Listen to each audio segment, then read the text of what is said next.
until there has to be an above 0% chance of a Republican getting elected in California. It has to be above 0%. Otherwise, you have a one-party state. Consequences action. Yes, and then the political parties are irrelevant, and it's just the primaries. So that's the situation with California. And unless there's a crisis, I don't see one possible solution is like more open primaries. Like more open primaries, I think would reduce the probability of special interests manipulating the election. I think like in LA, the mayoral election is open primaries or sort of open primaries. It's like it looks like maybe Rick Caruso will get elected, and he's like, I think it'd be great, you know. And but for the most part, California it's gerrymandered to hell and gone, and to ensure a supermajority Democrat outcome. I have a follow-up question. Generally speaking, everything you do is for humanity. Why? Why are we worth it? Why do you care about the politics? Why do you care about multiplanetary species? Consciousness, you mentioned that, but like, yeah. Do you ever get like, feel like that's maybe not the case or not true? Well, I mean, there's certainly at times when I have doubts about these things.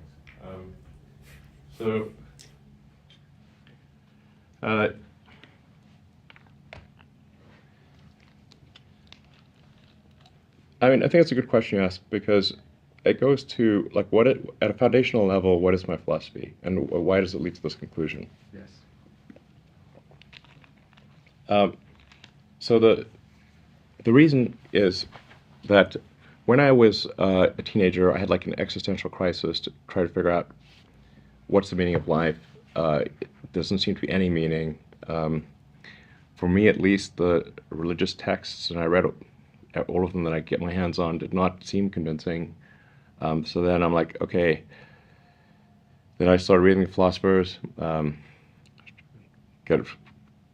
Be careful of like reading German philosophers as a teenager. It's definitely not going to help with your depression. So reading Schopenhauer and Nietzsche, I'm like, now, as an adult, it's much more manageable. But as a kid, you're like, whoa. So then I was like, man, I'm just like struggling to find meaning in life here. And then I read Hitchhiker's Guide to the Galaxy, and basically what Douglas Adams was saying is that we don't really know what the right questions are to ask. Like the question is not what's the meaning of life. In the Hitchhiker's Guide to the Galaxy, Earth, it turns out, is a big computer and its goal is to answer the question, what's the meaning of life? And Earth comes up with the answer 42. This is where the 42 number comes from. And 420 is just 10 times 42. One order of magnitude. Yeah.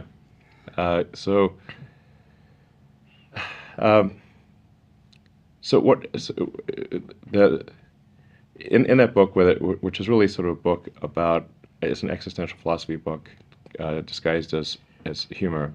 They come to the conclusion that no, the real problem is trying to formulate the question. So, and to really have the right question, you need a much bigger computer than Earth.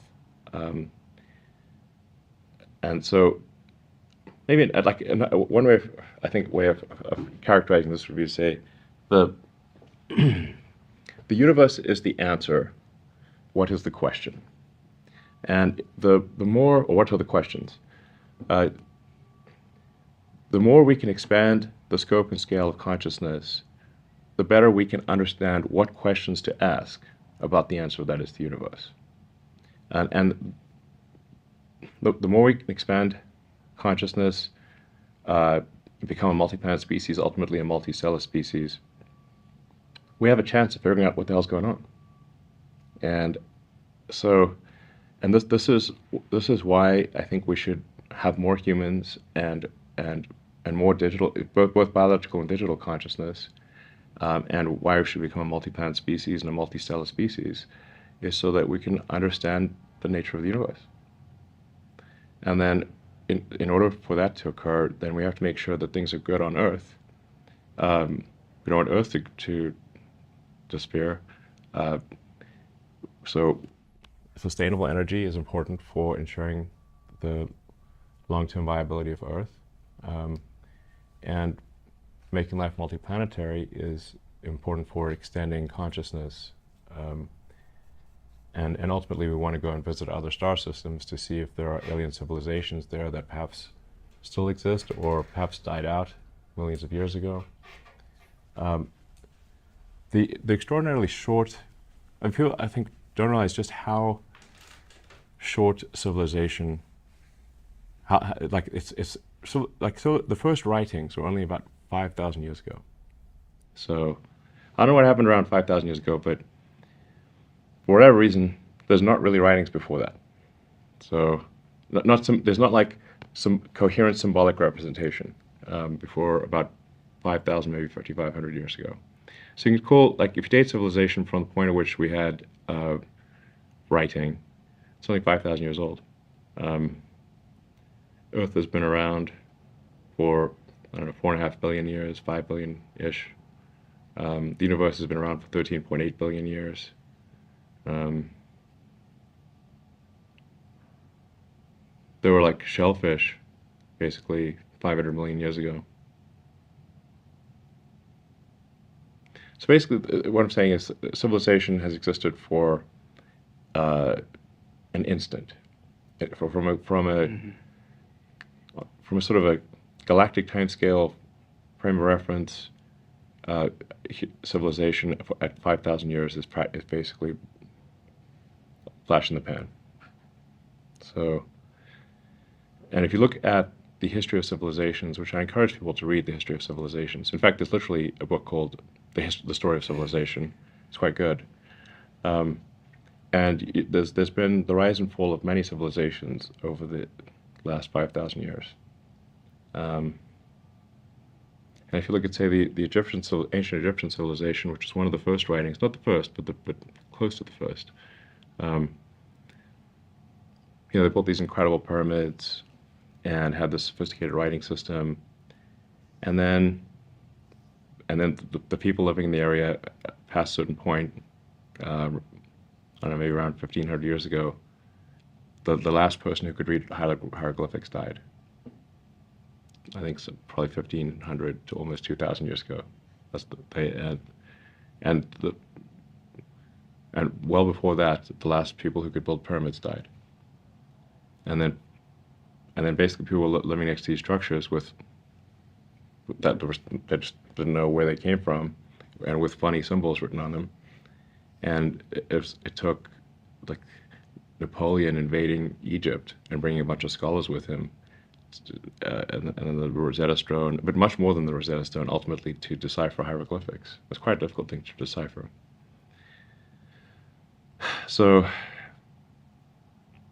I'm saying, like, that's a civilization that had a really good run. Mm-hmm. The ancient Egyptians had like a 2,500 year run-ish. That's a very long time. Like 10 times longer than the United States has been a country. Mm-hmm. So, but still they died out. The ancient Sumerians died out. They were arguably the first, like, from an archaeological standpoint, the first evidence of writing is the ancient Sumerian. Yeah. They even found, like, school books and stuff, like clay school books with, like, teachers' corrections and stuff. So it's just like, basically, civilization has existed for a split second is really what it amounts to. So I think it's very important that we become a multi-planet species while we can, and before technology potentially subsides below the level where it's possible. Like one of the possible scenarios, and I think possibly even a probable scenario, is that our tech level actually drops, just like the ancient Egyptians, just like every civilization, which has gone through, has gone sort of on a sine wave. But ultimately, a downward sloping sine wave. So, just like the Egyptians living in Egypt forgot how to build pyramids and read hieroglyphics, we may forget how to build spaceships. And so we should build the spaceships and make life multiplanetary while it is possible. And if there were to be a World War III, which is not zero probability, looking at recent events, what will be left after that? Will there even be, will there be, who's to say what technology would be left after World War III situation? But, yeah. It should be noted that Russia still has enough nukes pointed at the United States to make every major city, to make the radioactive rubble bounce several times in every major American city currently. It's not a small number. Several thousand. You've seen Battlestar Galactica, I presume, right? Yeah. Do you think this has all happened before? No. Not on Earth, anyway. Archaeologists are really trying hard to find anything interesting. So if you found evidence of an advanced alien civilization, you'd be like the number one hero in the entire archaeological profession. It's like they're trying very hard to find these things. We've not found anything. So,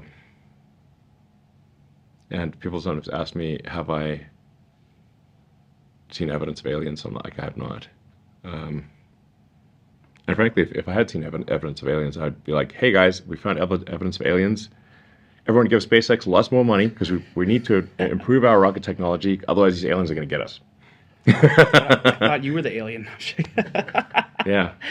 I was an alien until I, got U.S. citizenship. That's an alien registration card, it said. Nothing funds rocket development like a war, so. Yeah, if it was exactly. aliens. Yeah, totally. If the DoD had evidence of aliens, that immediately trot them out and say, "Danger, aliens! Give us more money." All of your money. Yeah, and everybody like, absolutely. These aliens may not be friendly. So the best of my knowledge, there's no evidence of aliens. So, but anyway, going back to the philosophy part, it's like if you accept as a proposition that we don't really understand the meaning of life, and we wish to understand the meaning of life, then in order to understand the meaning of life, we should expand consciousness such that we can ask better questions, learn more, expand beyond the solar system, ensure that life on Earth is good collectively for civilization, and then we can be less dumb about the nature of the universe, and maybe we can answer some questions about where this all came from and where it's going. I think that's a sound philosophy. It's the least unsound philosophy I can think of.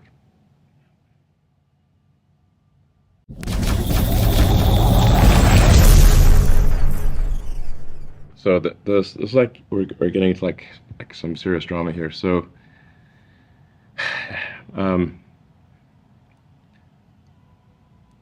on a parallel thread, I'd met someone and they said if you come through Germany, stop by. And I said, okay, well, on my way to India, I'm gonna stop by Daimler headquarters and talk to them, and see if there's any kind of partnership that could be had. This is, I forget the exact. It's right before I gave the IAC talk, so that it would be that's how one could place it. And I met with their engineering team, and I said, is there anything you guys what do you guys want? Is there, I'm trying to play cool here, even though we desperately need some kind of partnership or we're screwed. And they said, well, they're thinking about an electric smart car. So I was like, okay, if we were to do something, when would you want to see it? And I said, well, we've got a delegation of Daimler executives coming through in January of 2009. And I think this was October or something like that. And I talked to JB, and like Drew and Scott and Vineet and a bunch of others. I was like, guys, we need to get a smart car, and we need to stuff a roadster powertrain into it, and make a custom battery, and it needs to work by the time the Daimler team comes here in January. Oh my god. Oh my. We can interview JB about it, and maybe he'd like add some additional color. So the problem was that there were no smart cars were not being sold in the U.S., but they were being sold in Mexico. So we sent someone to Mexico to just buy a smart car and drive across the border. So this is a gasoline smart car, so just with Mexican plates. So we went and bought a smart car in Mexico, drove it across the border, and then literally put a roadster drive unit and modified battery pack in the smart car, and had it working by January when the Daimler delegation came by. And I remember that being in that Daimler meeting, and man, they were like, why? Clearly they're quite grumpy that they even had to meet with us. They did not know we had this electric smart car, so they're grumpy that they had to meet with us, and were clearly trying to get out of the room as quickly as possible. Yeah. And when we started off, made the mistake of starting off with PowerPoint, and which immediately made them even grumpier because everything works in PowerPoint, and they've seen way too many PowerPoint slides, and they were like literally getting ready to they were going to just walk out from the PowerPoint presentation. I said, "Well, would you like to drive the car?" They're like, "Well, what do you mean?" It's like, "Well, we have an electric smart car. Do you want to drive it?" Like you don't have an electric smart car. That's impossible. I'm like, "Yeah, it's just in the parking lot. You can go drive it." Actually, it was not only was a smart car, it was fucking sick. Like, this thing had a roadster powertrain in a smart car. The power to weight ratio of this thing was bananas. It was like you could pull wheelies in a smart car. Literally, if you Could it stepped, fly? yeah, you could lift the front wheels off the deck. Motorcycle torque at a four-wheel vehicle. Yeah, motorcycle torque in a four-wheel vehicle. It was insane. You could burn rubber in a smart car. It looked bizarre. Like you just never seen a thing move like that. Then I might actually drive a smart car if it was like Yeah, that. it was awesome. Anyway, so we just blew their minds. Like, they're like, "What? How is this? This is like, what impossible black magic have you figured out to have like an electric smart car?" And it's like, "Well, we got one from Mexico 3 months ago, and we put a roadster powertrain in it and a modified battery pack, and you can still use the car. Like the interior of the car was still fully usable, so we didn't like intrude on the interior space." And we're like, "Yeah, we can." And they're like, "Okay, well, this is pretty impressive. They've never seen anything like this before." So then they're like, "Okay, well, they'll consider that they will do some smart car limited production." Like part of this is because they had to make the regulators happy. So this was not like, they needed like some sustainable energy cars to make the regulators happy. That was the reason for this electric smart car. The fuel, the fleet miles. It was not a grand vision by Daimler to go electric. No. It was to get these annoying regulators off our back. So For the credits, right? yeah, there was like Compliance. it's compliance vehicles. So it's like there was like a minimum number of electric vehicles that had to be made. They could also make fuel cell vehicles, but those were way more expensive. Yeah. So from their standpoint, it was at the time, it was really more like, what's the least amount of money we can spend and get the regulators off the regulator monkey off our back. So like, anyway, so we ended up making a bunch of electric smart cars for Daimler, and then over time we actually extended that into an electric A/B class. But they were always just really compliance vehicles. They did not want to make. Daimler was not willing to place at that time a big bet on electric vehicles. And so the volume and the price were always like, the volume's too low, the price is too high. These are going to be niche vehicles no matter what. But anyway, so what it did lead to, which was really essential, was Tesla getting saved by Daimler investing $50 million. So the $40 million invested in December of 2008 just gave us 6 months of runway. So that basically gave us until June of 2009. And again, during this period, General Motors is bankrupt, Chrysler is bankrupt. So not a lot of people are interested in investing in a startup car company, let alone an electric car company. Yeah. And remember, this is back when electric was synonymous with dumb. You could just say, Yeah. instead of using the word electric car company, you could just substitute dumb. Do you want to invest in a dumb car company? That's what it sounded like to most people. So, and so at the time, I think like I think Daimler vaguely thought that the Volkswagen Group might invest in Tesla, and they didn't want that. So, so they were essentially to block VW from investing in Tesla, which, by the way, VW was not going to invest in Tesla. I talked to their person, and they expressed some initial interest, but then they went dark on me. So, actually, the only investor that was interested in Tesla at all was Daimler, and that was because of the Electric Smart program. Wow. So they invested $50 million into Tesla at roughly a $500 million valuation. So it worked out. Yeah. You know. 10% or Clearly. something like that. Yeah. Yeah, they got 10% of the company. Yeah. I mean, we're really in the weeds here. So hopefully this is interesting to some people. But it's like this is like definitely some like deep lore war story stuff. So then in 2009 we're also just figuring out how to actually get the Roadster into volume production. Yeah. So we were not able to reach volume production even by Roadster standards in 2008. And we still had a bunch of things in the car that were broke. I think we managed to deliver like maybe 20 or 25 cars in 2008, most of which were in December. And then we had to bring all of those cars back to have their drivetrains replaced. And I think most of them got their battery pack replaced too. So, I mean, it was just a fumbling mess, basically. It was insane. But in 2009 is when we actually figured out how to make the car half decent Roadster 1, where you could give it to someone and it wouldn't just like break down immediately. And like roughly summer of 2009 is when the car wasn't a complete piece of trash. That just didn't work. And then we did a Roadster 1.5, and then Franz joined, and Franz helped redesign the Roadster and make it better with the Roadster 2. Then by like basically late 2009, early 2010 is where the Roadster was like a decent as a toy. Yeah. Not as like a transport you could count on, but as a toy, it was decent. Became decent around end of 2009, early 2010.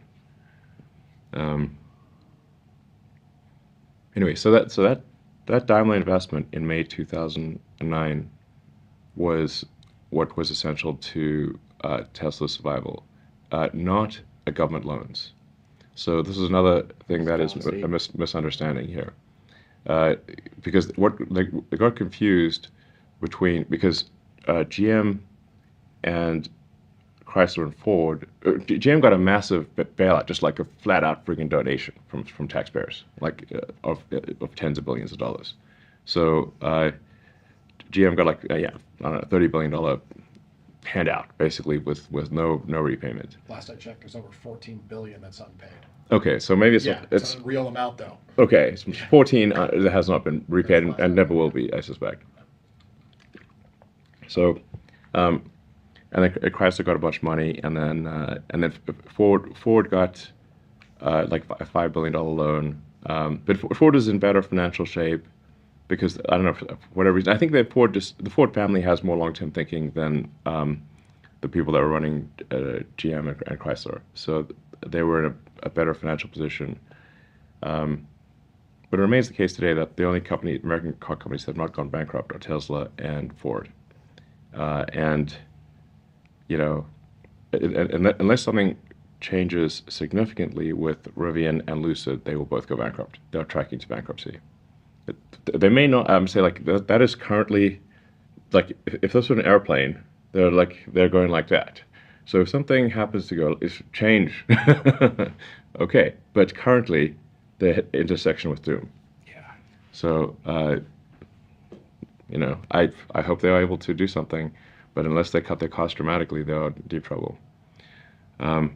and will end up in the cemetery like every other car company, with the exception of Tesla and Ford. Anyway, that Daimler investment was essential to Tesla's survival. Around that time, in mid-2009, we got a letter, sort of a letter of interest, like a non-binding letter of interest from the DOE for a loan that I believe was around $500 million. Now, that was not a loan where they just give you $500 million. That was one where you spend the money, you provide invoices, those invoices are provided to DOE. They then refund you based on the audited expenses that you paid. It's not like lump sum type of thing. It's retroactive after you spend it. It's a reimbursement program. It's a loan reimbursement. Yeah. So there's nothing's given for free. Loan. Yeah. It's a loan reimbursement. So it would not be possible to use that as advanced capital to make something happen. It can only be used to reimburse expenses that have already taken place with a 2 to 3 month lag. And the first disbursement, that letter of interest did not become an actual binding document until 2010. And then the first money that Tesla received as a reimbursement from that, I think, was March or April of 2010. By which time the recession had passed. So if we had needed the money from that loan, Tesla would have gone bankrupt. Yeah. So the DOE loan, I think, was helpful as an accelerant, but it was not a life or death thing for Tesla. And ultimately the constraints, the problem is that the DOE was second guessing our business plan and our execution. So we're like, well, we need to change the business plan, because if we keep going in that direction, we're going to die. So we're going to go in that direction, and in the non-death direction. And then you're explaining to someone at the DOE why you're changing the plan, and then they're like, but the plan is different. You need to stay to the plan. Like, well, if we stay to the plan, we're going to crash, and the company will die. And that's why we want to change the plan. But that's the plan. But that's the plan. And I'm like, okay, this is not good. And like, you know, with enough effort, we could actually get the DOE to agree to change the plan, but this was taking up a lot of bandwidth to be constantly convincing people at DOE that the new plan is better than the old plan. So after the IPO in 2010, we paid back the DOE loan. That's awesome. And we actually had to pay a penalty, there was an early repayment penalty. So we paid back the loan with interest plus a prepayment penalty. Like, taxpayers made money on the loan. Very important. Yeah.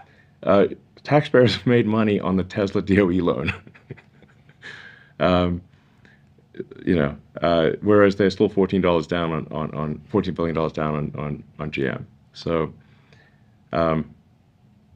another thing worth pointing out is none of the incentives, the EV incentives that exist, not one of them was obtained by Tesla. Not one of them. The $7,500 tax credit was General Motors.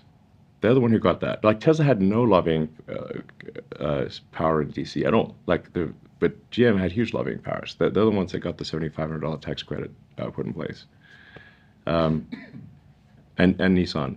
But we had basically no presence in DC. So,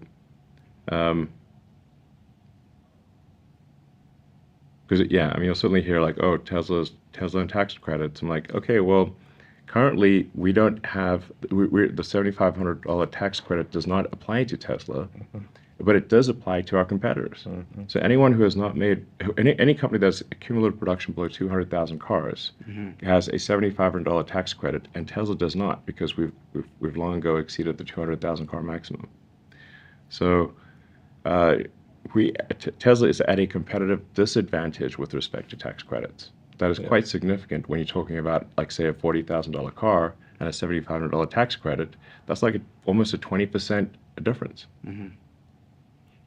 So, big deal. So Tesla is successful currently in spite of our competitors having materially greater tax advantages than Tesla. In spite of it, not because of it. If you eliminated all EV incentives tomorrow, Tesla's competitive position would improve significantly. I'll say that again. If you eliminated all tax credits, EV tax credits, Tesla's position would improve immediately. I mean, Tesla did the purpose what the tax credits were for, right? To drive that innovation ramp. You guys just actually did it so fast that the competitors are still using it. Yeah. Well, when we started Tesla, gas was under $2 a gallon in California, and there were no tax credits. So it was not from the standpoint of like, hey, this is a great opportunity. I mean, when we started Tesla, I should be clear, like, it was with an expectation of success of less than 10%, and the same for SpaceX. Yeah. And who in their right mind would think that a car company would have anything more than a 10% probability of success if you've never built a car in your entire life before? And there have been guys. Yeah, there's only at the time you know, you had GM, Ford, and Chrysler, and but the history of car companies is like there've been like over 1,000 car company startups in the United States, and they're all dead. Mm-hmm. So and you know, with the 2008-2009 recession, GM and Chrysler also went bankrupt. So then that, you know, the chances of survival are extremely tiny. Only a fool would start a car company with electric car company or a car company whatsoever and think that the probability of success was high. So my initial thought for both Tesla and SpaceX was that I'd take half the money from PayPal, and I'd waste half of it on two ludicrous ventures, one being a car company and a rocket company, and that would be dumb, and I'd just lose it all, and that'd be, but I'd still have $90 million left, so whatever, you know, but in the end, I like I said, the companies were like children to me. So like it was like, so I gave the companies all the money that I had, and then I would have had no money at all if Tesla and SpaceX had not survived. I would have owed a lot of money and been personally bankrupt if Tesla and SpaceX had not survived. That hadn't happened, we still wouldn't have electric vehicles. Yeah, not like I we think do so. now. Like Tesla's. I mean, if you like, what is Tesla's fundamental value? It is to serve as an accelerant to sustainable energy. And if you say like, but for Tesla, what would the world be like? In ways that, like, let's say you're looking at this from, you know, the macroeconomic God standpoint, or like a civilization, or, you know, The Sims or something, you know, like what's the difference here? The difference between Tesla and not Tesla is how many years is sustainable energy accelerated. Mm. That is the fundamental good of Tesla. Yep. Yeah.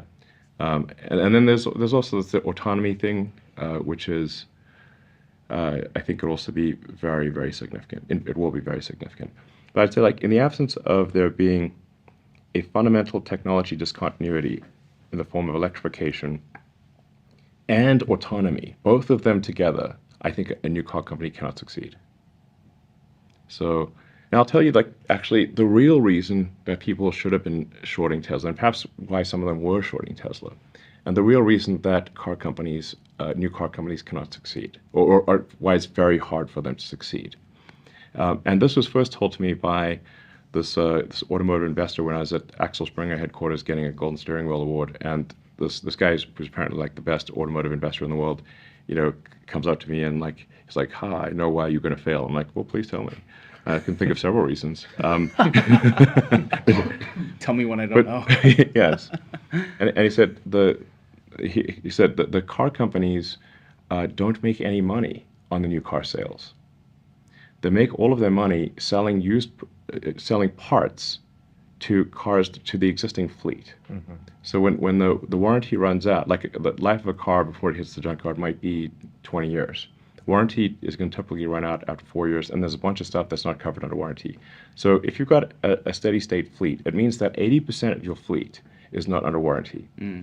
So you can sell high margin parts, replacement parts for the existing fleet, Mm-hmm. and you can sell your new cars at effectively zero margin. Mm. It's like a razors and blades thing. Yeah. Yeah. So you sell the razor for zero margin, Yep. and you sell the blades at high margin. So then this creates a massive barrier to entry for any new car company because you have no existing fleet. So the only way for a new car company to succeed is that does not have an existing fleet is to charge a lot more for your car than what others are paying. than competitors. And in order to charge a lot more, have people actually buy it, the product must be so compelling that people are willing to pay the premium above the alternative cars from the incumbent car makers. This is the only way. And I think without both electrification and autonomy, this does not succeed. So that is the only way to do it.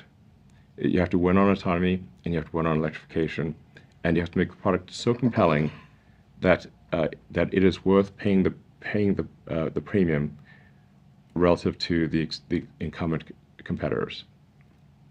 This is a very big deal. Yeah. Mm-hmm. Very big deal. So, yeah.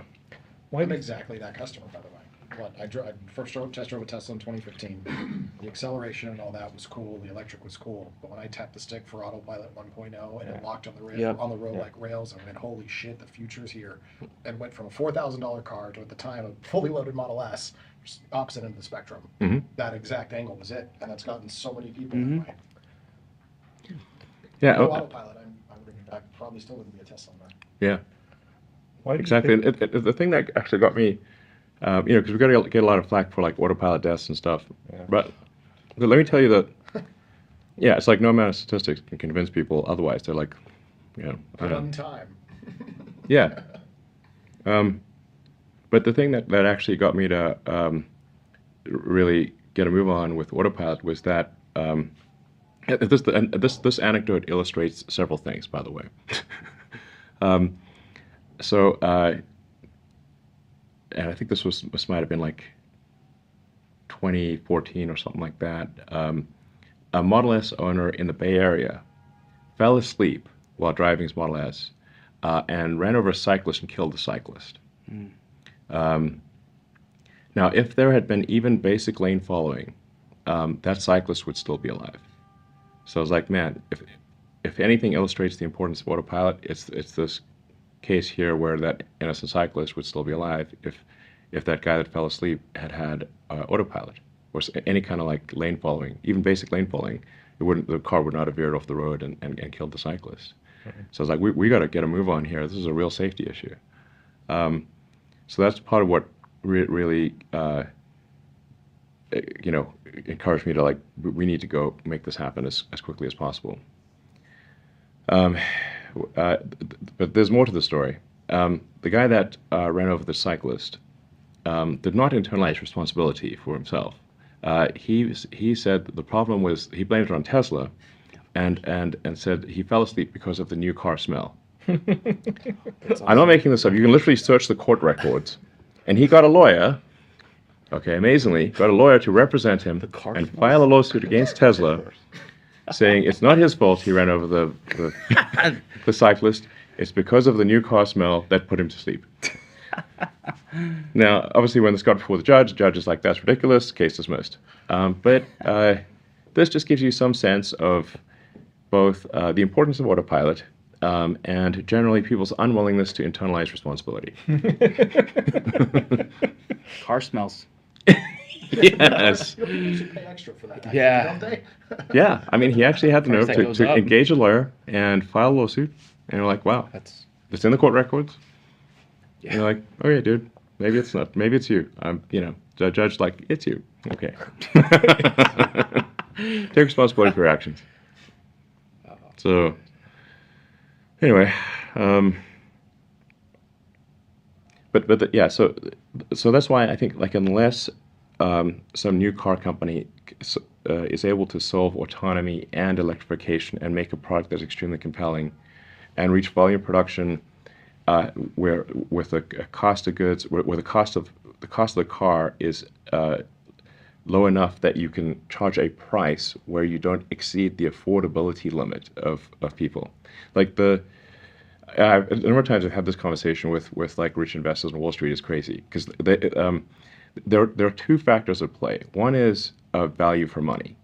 The other is fundamental affordability.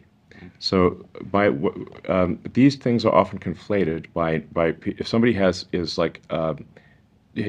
of millions of dollars, lives in Wall Street and whatever, they don't understand that they just think about value for money. They don't think about affordability. Like all cars are affordable. if someone just literally does not have enough money in the bank account, they cannot buy the car, even if you rail desirability to infinite. Like, we'll just turn the desirability knob.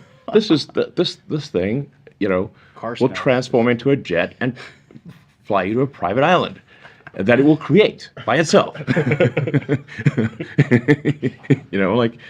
You can make it so desirable that you can just make desirability infinite.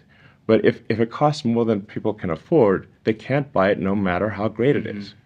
And so that affordability threshold is very, very important. So it must both be good value for money and be affordable in order to achieve the unit volumes. And where car companies can get kind of painted into the corner of doom is if the cost of the car is so high that they have to raise the price of the car to the point where the price of the car is, and Rivian I think has this problem, so, that they either need to fix it or they're in deep trouble.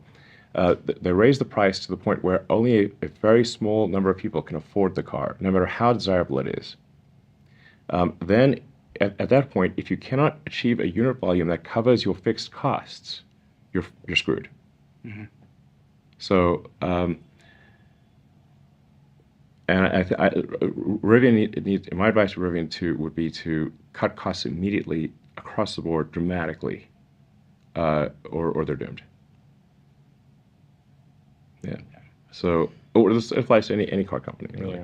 Yeah. As you raise the price, you're sort of the percentage of people who can afford the car starts to drop exponentially.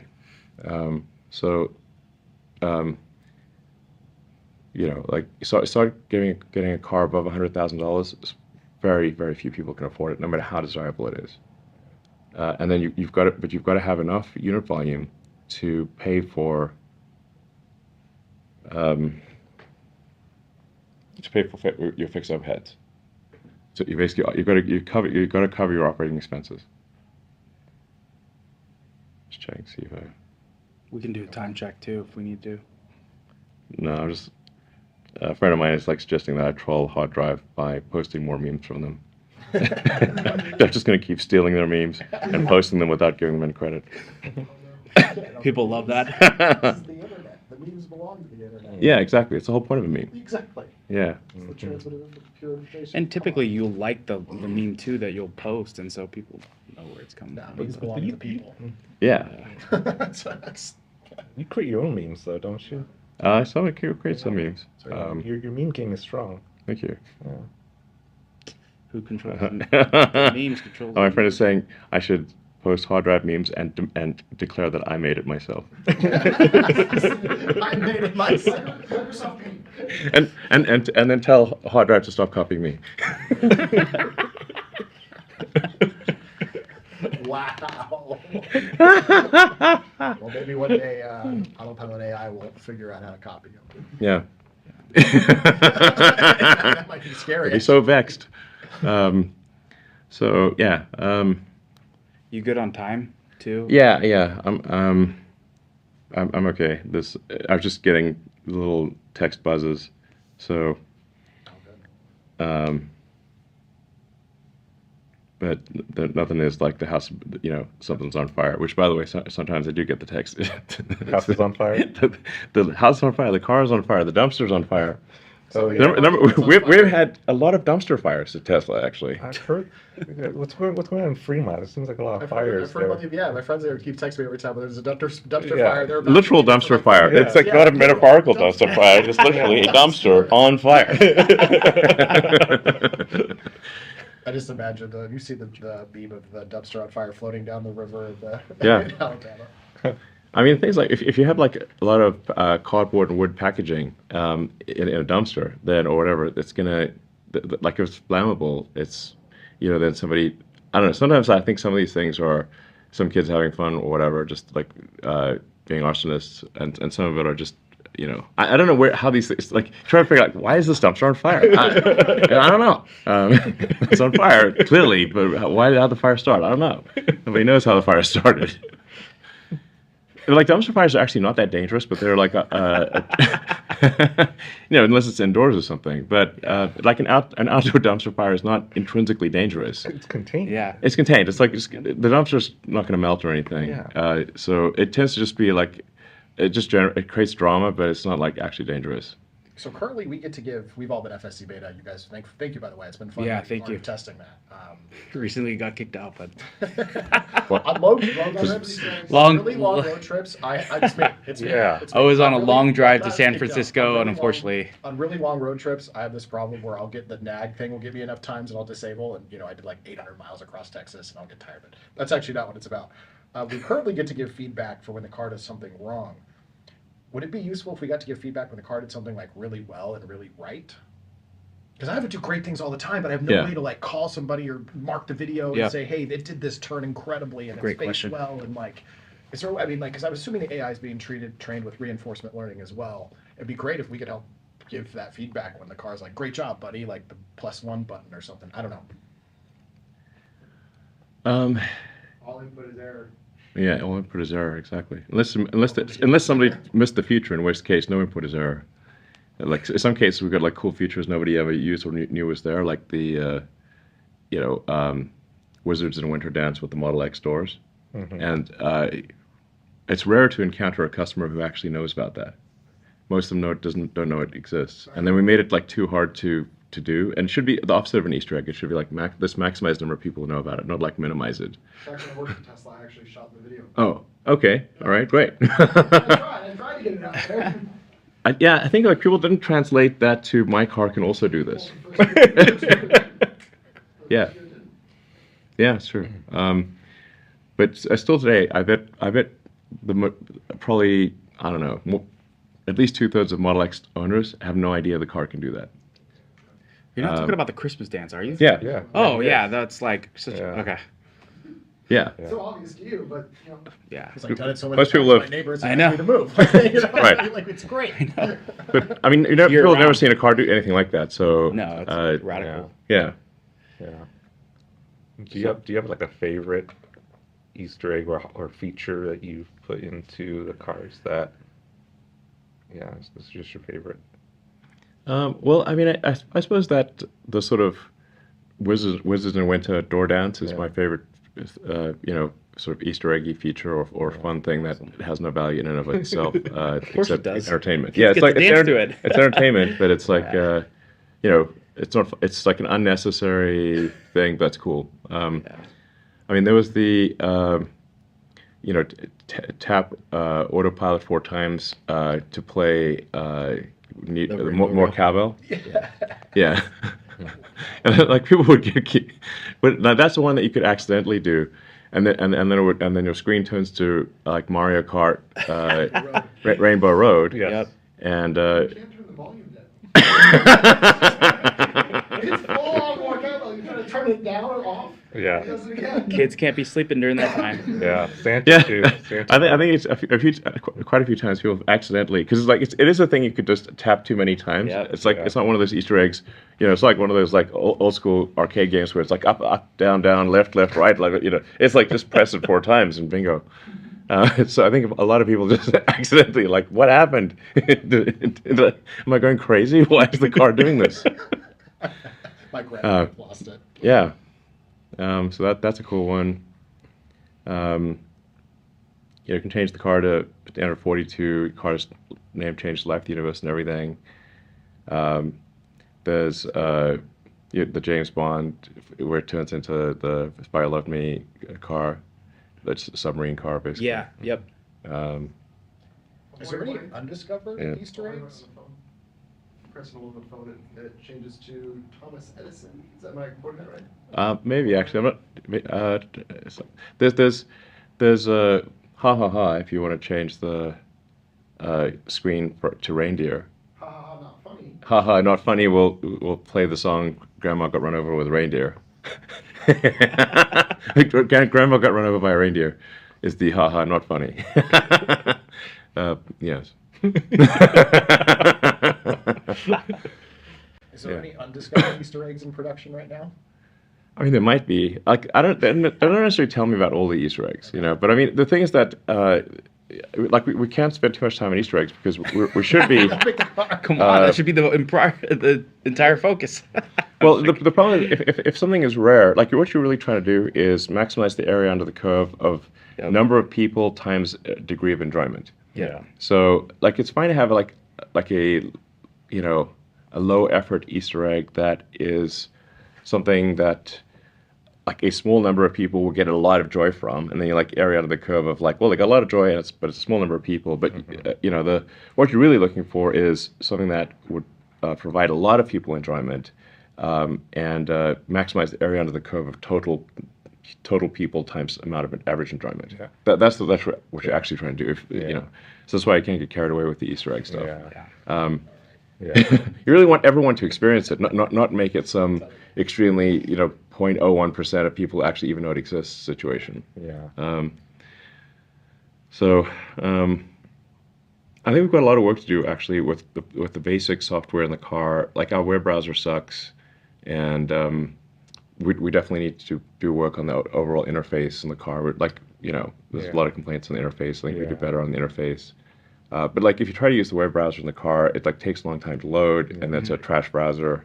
Yeah. It's worse than like some iPad from 5 years ago, like by a lot. Like the rear screen and the S and X, the controls need a lot of work. But it can be quite helpful for like entertaining having like your kid now has something to watch in the back. Yep. Yeah. And you can put like YouTube stuff Game on. changer. It's a game. Yeah, if you play that, it's a game changer. It is a game changer. But like for example, like that's something where we could we should have separate audio for the back, and what's the point of like currently we play the same audio level for that back screen in the front as in the back. Like it should just play the back should play that audio, or it should like route to a Bluetooth that's keyed off of the rear screen, and then you give them headphones or something. Yep. So that people can listen to music in the front and not get blasted by the YouTube Kids Show audio in the front, which is currently the situation. That's correct. So there's like a bunch of stuff like that we need to fix. But the overwhelming focus is solving full self-driving. So, yeah, and that's essential. And like that's really the difference between Tesla being worth a lot of money and being worth basically zero. Yeah. So, one question I was going to ask with the little maybe remaining time is there any additional questions or FUD or misinformation about Tesla, or I don't know, maybe you want to walk around the factory or whatever you have time for? It's kind of quiet, so but whatever you have time for, we're game for. Well, I mean, is there anything we should go over that would be helpful? I mean, I think some of these things are like just like the whole founder thing is like it's like I think fundamentally like even a sort of like kind of a stupid question, because what does it mean to found something? There's some critical mass of inspiration and perspiration, but it's a nebulous number, or it's a nebulous metric to say this person deserves to be a co-founder, this one doesn't. It's nebulous. But I think if you could apply the but for question, like but for this person, would the company exist, or would it have gone bankrupt or not exist in a form that it is currently, or in a much diminished form, or simply not exist at all? And the only two people that you could apply the but for argument to are J.B. Straubel and me. But for J.B. Straubel and me, Tesla would I think never have existed in any meaningful way, and if it had, it would have gone bankrupt. So those are the only two people that the but for argument applies. Maybe you want to go into this here or not. You mentioned, I think, on Twitter very recently about the cold shoulder Tesla and SpaceX and stuff has experienced and the broader, economic and political climate. Do you want to share more about how that's been affecting things? Take this question. I gotta go.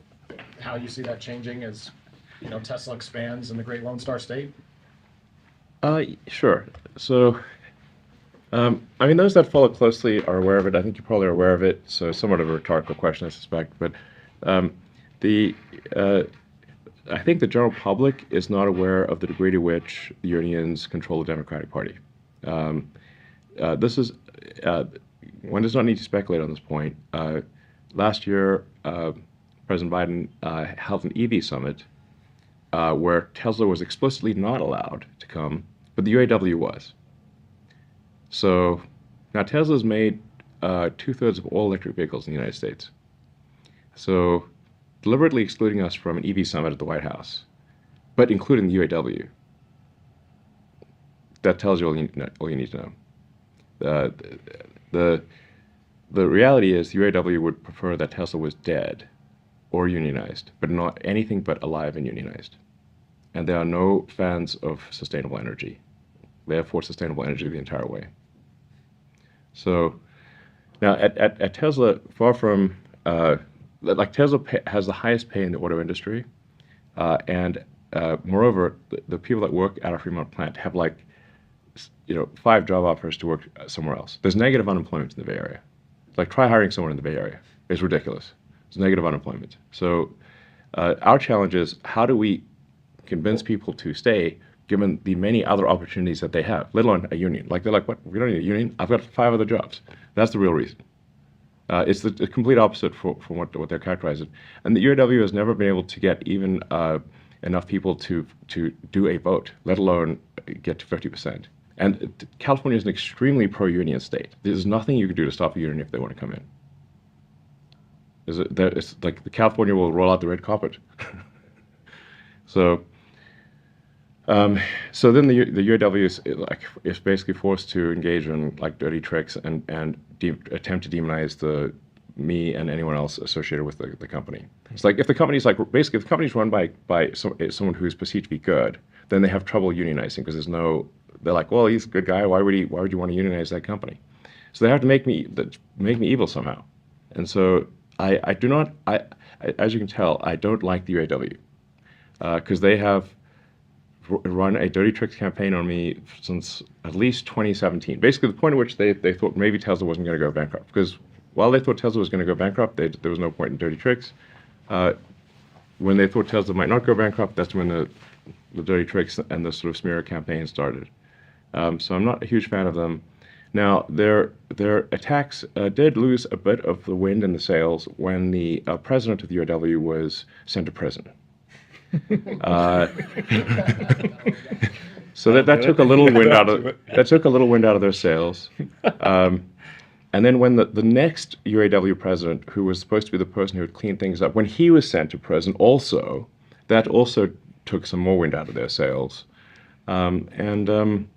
But since then, they recently in the last several months, they've sort of back to their old tricks. So. And I mean, they have so much power over the White House that they can exclude Tesla from an EV summit. It's insane. Insane. And just in case the first thing, in case that wasn't enough, then you have President Biden with Mary Barra at a subsequent event, congratulating Mary for having led the EV revolution. This is 26 EVs in Q4 of last year. Exactly. This is it. I believe it was in the same quarter that GM delivered 26 electric vehicles, right. And Tesla delivered 300,000. It's like not 26,000, 26. This is what they said. Like it's not us saying, oh, you're artificially saying their number is low. No, that's what they put in their earnings report. Okay, we're just reading it. Yeah. So like that's like some next level insanity. So